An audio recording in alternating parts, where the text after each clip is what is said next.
Hey, today I'm thinking about how do we make decisions? How do you make decisions? We're faced with decisions every single day, multiple times a day in our life. A decision about what we're going to eat, a decision about what we're going to wear, a decision about whether we're going to say yes or no to our kids, whether we're going to go out on the weekend or stay home, a decision about whether it's time to put money towards a holiday, a decision about whether I need to leave my job or not, a decision about everything. We're making decisions all the time, small ones, medium-sized ones, and really big ones. And I wonder, in my experience, there's not a lot of difference between the process I use for making a decision, whether it's a small one or a really big one.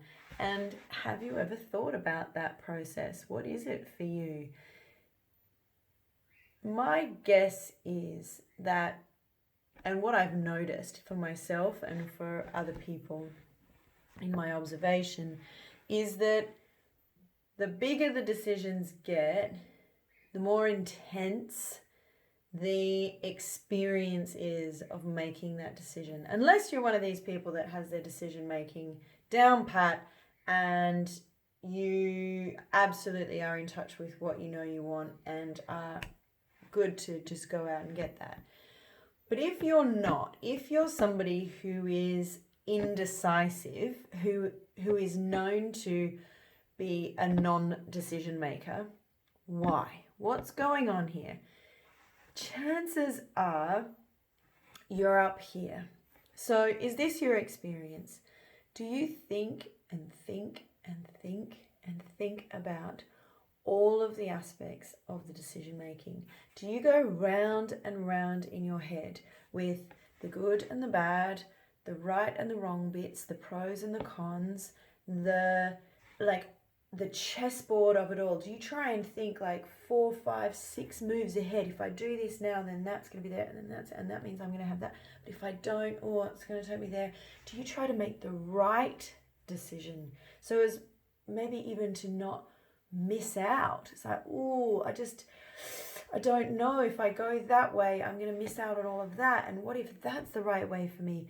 What if I make the wrong decision? Can be so much pressure that we put on ourselves for getting this decision right. And also a tendency to look outside, to look out there for the answers, for the way through. What would she do? What would she do? What would he say?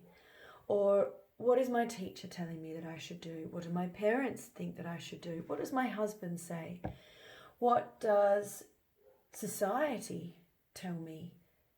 What am I picking up from out there that is the thing that I should be doing, the decision I should be making?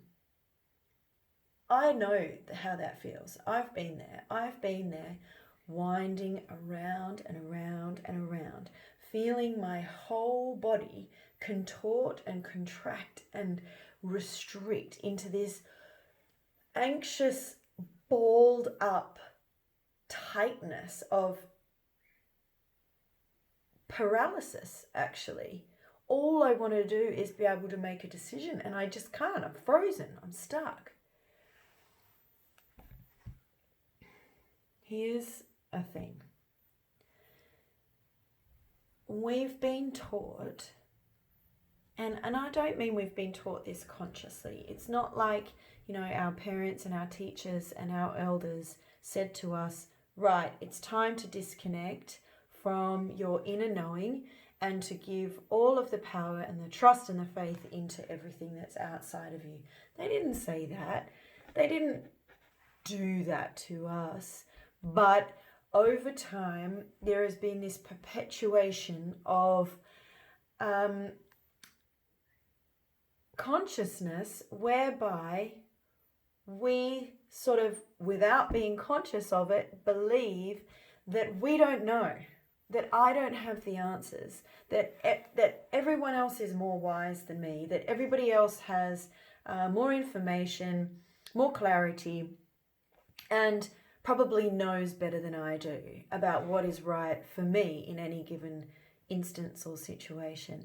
And as a result of that, we've come into this state of disconnect. I get so wound up and twisted, I can't even feel the inner feelings that would guide me through into making this decision.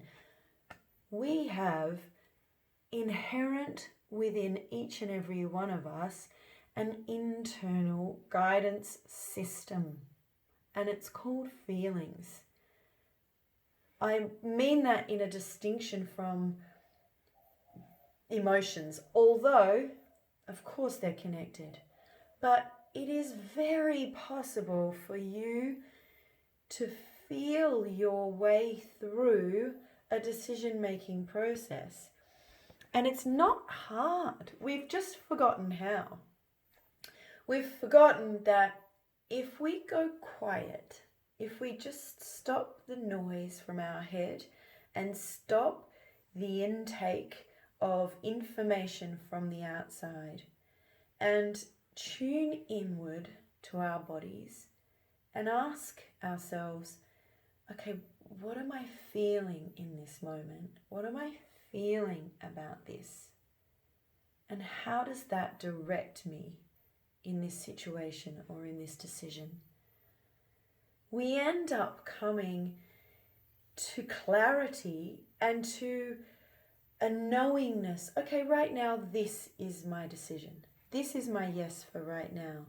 And we come to a place of going, of feeling trust in that. Of going, okay, cool. I feel really good about this. This is a yes from me until it's a no. Or this is a no from me until something shifts within here and then it can become a yes. Have you ever had that experience? It's pretty awesome. And it's a feeling that is so different to the wound up, constricted, stuck in my head, like I just want to do that kind of a feeling. So what has this got to do with, what I'm sort of on talking about these days and working with people for healing the mother line? Well, the mother line has this energy of the feminine within it, and the feminine is feeling, it's gut instinct, it's intuition, it's inner knowing, it's quiet and fluid, it's yes and then it's no, it's no and then it's yes, it's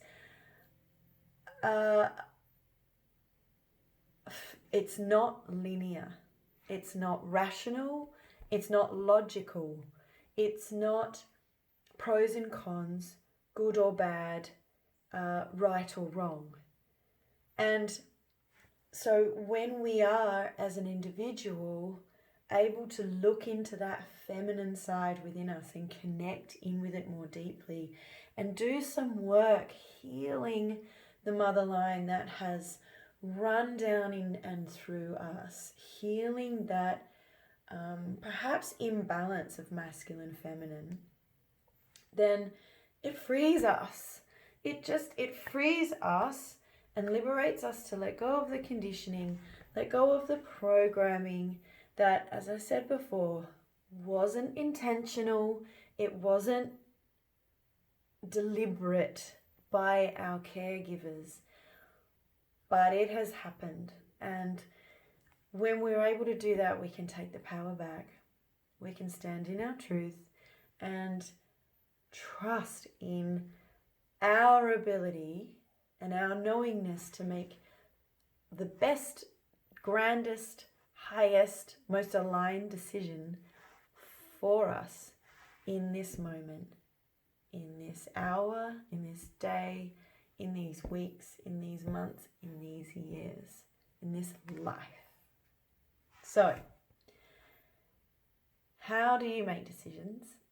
And is there room in there to come back and bring the power back and begin to trust your own knowing and decision making?